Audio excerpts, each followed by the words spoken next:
Hello everyone. तो ये हम लोगों ने कल की क्लास में सीख लिया है फ्यूचर परफेक्ट टेंस को। फ्यूचर परफेक्ट टेंस को हम लोगों ने पहचान करना सीखा, कैसे पहचानते हैं।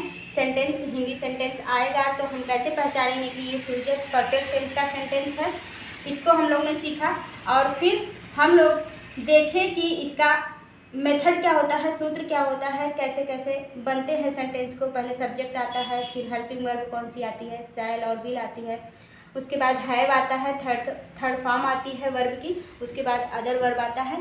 ये हम लोगों ने देखा था स्ट्रक्चर, और हम लोग अफर्मेटिव सेंटेंस का ट्रांसलेशन भी करना सीखे थे।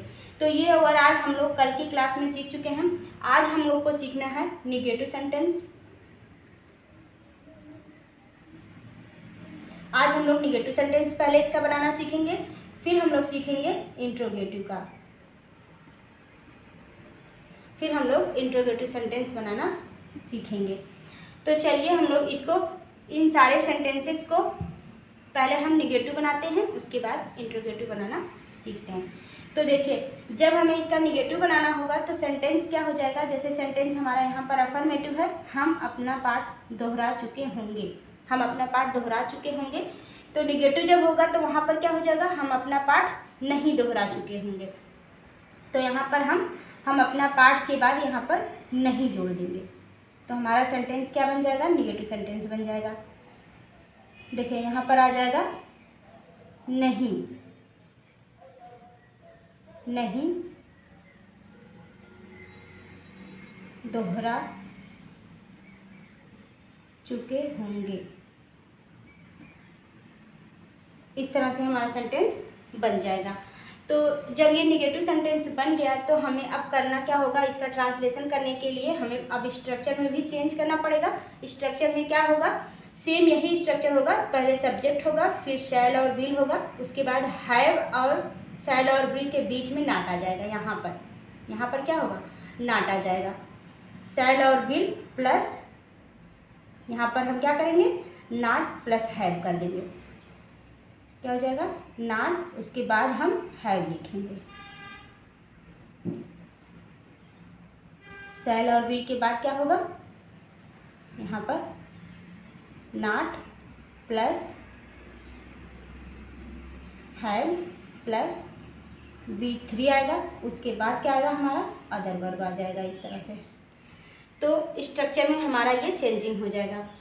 अब हमारा क्या हो गया, निगेटिव सेंटेंस बन गया। निगेटिव सेंटेंस बनाने के लिए जब हमने स्ट्रक्चर में यहाँ पर चेंज किया, शैल और विल के बाद नाट आएगा, फिर हैव आएगा, फिर वर्ब की थर्ड फॉर्म, फिर अदर वर्ब आ जाएगा। तो इसी तरह से अब सेंटेंस में क्या होगा, यहाँ पर जब नहीं आ गया है तो शैल और विल के बाद यहाँ पर हैव और शैल, मतलब कि शैल विल और हैव के बीच में हमें यहाँ पर नाट जोड़ देना होगा। सेंटेंस हमारा सेम वही बनेगा, बस यहाँ पर हमें क्या करना होगा, नाट जोड़ देंगे। तो शैल नाट हो जाएगा, नाट है। देखिए कितना आसान हो गया सेंटेंस को निगेटिव बनाना। शैल और विल, उसके बाद नाट, फिर है, मतलब कि हेल्पिंग वर्ब प्लस नाट प्लस है। इस तरह से हम उसको शैल नाट है, विल नाट है करके सेंटेंस को बना देंगे। तो यहाँ पर हमारा हो जाएगा, We shall not have revised our lesson। इस तरह से हमारा सेंटेंस बन जाएगा, निगेटिव सेंटेंस हो जाएगा।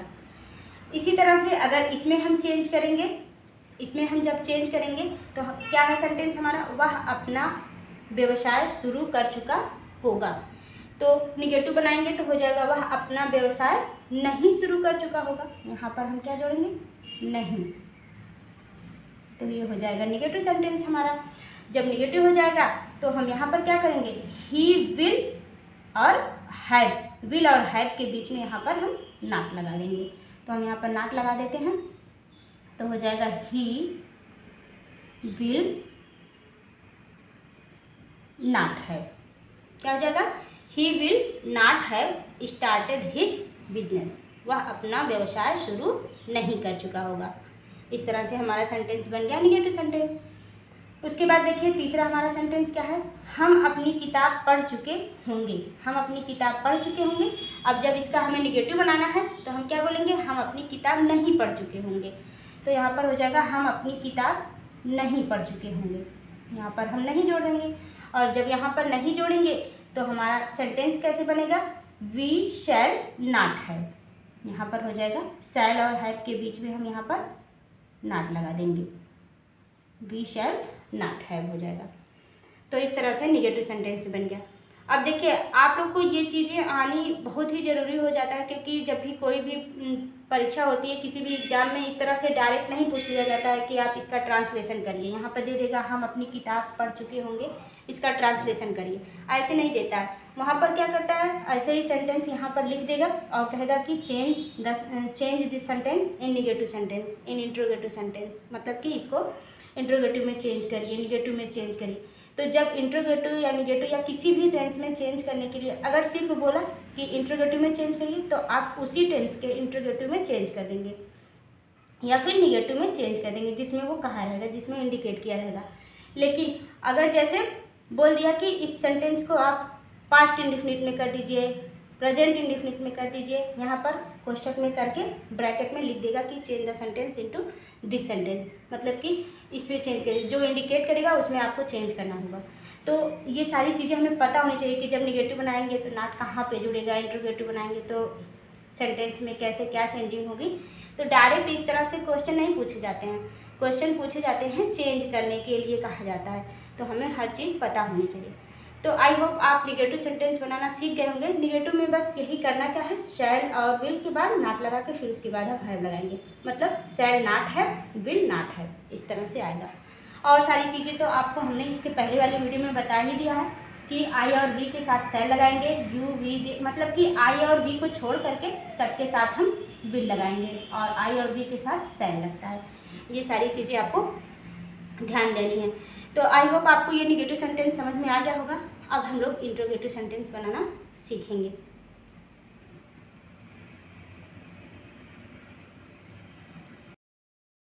तो देखिए अब जब हमें इसका इंट्रोगेटिव सेंटेंस बनाना होगा तो स्ट्रक्चर में हमारा क्या चेंजिंग होगा, पहले हमारा शैल और विल आ जाएगा, उसके बाद सब्जेक्ट लिखेंगे, फिर हम हैव लिखेंगे, फिर वर्ब की थर्ड फॉर्म, फिर उसके बाद अदर वर्ब।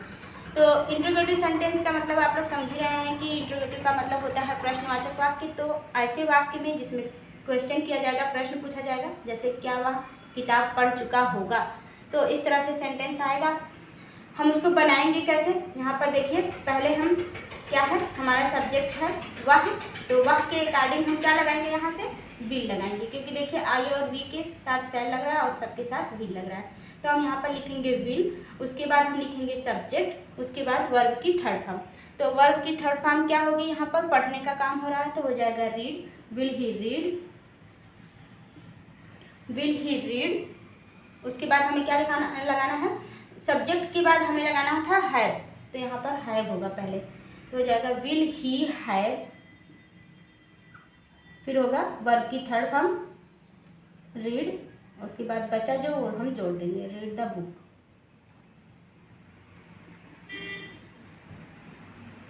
और यहाँ पर हम क्वेश्चन मार्क लगा देंगे कि हमारा प्रश्नवाचक वाक्य, क्योंकि हमारा प्रश्नवाचक वाक्य है तो हम क्वेश्चन मार्क लगा देंगे। उसके बाद हमारा दूसरा सेंटेंस है, कोई भी हम सेंटेंस लेते हैं, जैसे तुम खाना, क्या तुम खाना,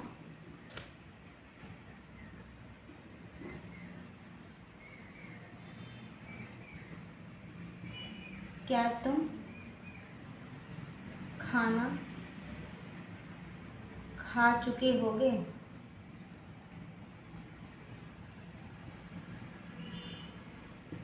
अगर ये हमारा सेंटेंस है तो हम कैसे बनाएंगे इसको, यहाँ पर देखिए हमारा सब्जेक्ट है तुम, तो तुम के साथ मतलब कि तुम का मतलब आई के साथ हमें क्या लगाना है, शैल। तो सबसे पहले इंट्रोगेटिव है तो हम सबसे पहले यहाँ पर शैल लगा देंगे, तो हो जाएगा शैल। उसके बाद हम सब्जेक्ट लिखेंगे आई, उसके बाद है, फिर वर्ब की थर्ड फॉर्म, तो हो जाएगा eaten, shall I have eaten. बचा क्या, सॉरी यहाँ पर सब्जेक्ट क्या है, तुम है, तो यहाँ पर हम लिखेंगे यू, यहाँ पर हो जाएगा यू के साथ क्या लगेगा, will, will you have verb की थर्ड फॉर्म ईटन फूड, तो हो जाएगा will you have eaten food, क्या तुम खाना खा चुके होगे या क्या आप खाना खा चुके होंगे। इस तरह से हमारा सेंटेंस बनेगा। और हम सेंटेंस लेते हैं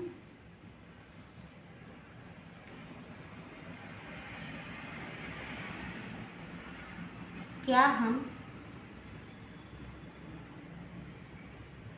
अपना काम कर चुके होंगे।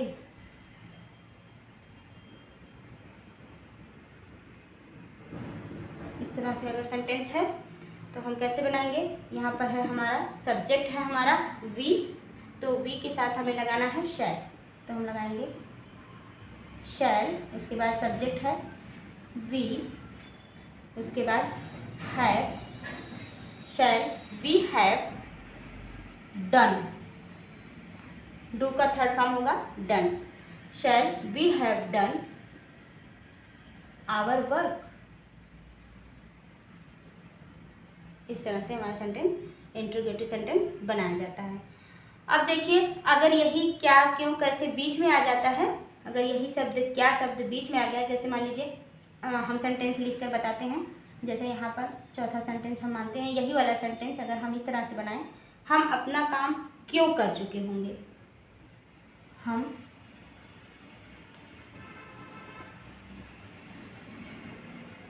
अपना काम क्यों कर चुके होंगे।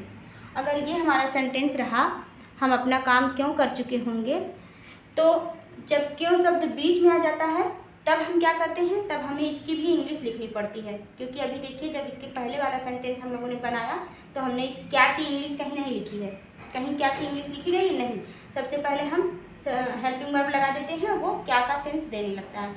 लेकिन जब यही शब्द बीच में आ जाता है तो हमें कुछ नहीं करना है, बस सेंटेंस सेम यही रहेगा, सेम सेंटेंस यही रहेगा, बस इसकी इंग्लिश भी हमें आगे लिख देनी पड़ेगी। जैसे अगर इसी का ट्रांसलेशन हम इसको माने तो यहाँ पर इसकी इंग्लिश आगे हमें लिख देनी पड़ेगी, यहाँ पर वाई हो जाएगा, बस यहाँ पर हो जाएगा why shall we have done our work. इस तरह से हमारा सेंटेंस इसका ट्रांसलेशन ये हो जाएगा, क्योंकि बीच में जब रहेगा तो हमें उसकी इंग्लिश आगे लिखनी पड़ेगी, और अगर जब पहले रहता है तो हमें हेल्पिंग वर्ब से स्टार्ट करके सेंटेंस को बनाना पड़ता है। तो आई होप आपको ये चीज़ समझ में आ गई है। अगर इसी में अगर निगेटिव सेंटेंस आ गया, जैसे मान लीजिए क्या वह किताब पढ़ चुका होगा, ये हमारा सेंटेंस है। अगर इसमें सेंटेंस में ये चेंज हो गया कि क्या वह किताब नहीं पढ़ चुका होगा, इस तरह से अगर आ गया तो हम इसको कैसे बनाएंगे, यहीं पे आप उसको भी सीख लीजिए। जैसे देखिए क्या वह किताब नहीं पढ़ चुका होगा, तो यहाँ पर नहीं जुड़ जाएगा, यहाँ पर आएगा नहीं, और जब यहाँ पर नहीं आएगा तो यहाँ पर हो जाएगा विल ही नॉट हैव, ही के बाद सब्जेक्ट के बाद यहाँ पर क्या हो जाएगा, नॉट जुड़ जाएगा, will he not have read the book. इस तरह से सेंटेंस निगेटिव सेंटेंस में, मतलब कि इंट्रोगेटिव और प्लस निगेटिव दोनों अगर रहेगा तो हम कैसे बनाएंगे। तो आई होप आपको ये चीज़ समझ में आ गया होगा। अगर अच्छे से समझ में आ गया है तो वीडियो को लाइक जरूर करिएगा। चैनल पर नए हैं तो चैनल को सब्सक्राइब कर लीजिए। इसी तरह से आपको नॉलेजेबल वीडियोज़ मिलती रहेंगी। मिलेंगे नेक्स्ट वीडियो में, इसके नेक्स्ट पार्ट में। Thank you, thanks for watching the video.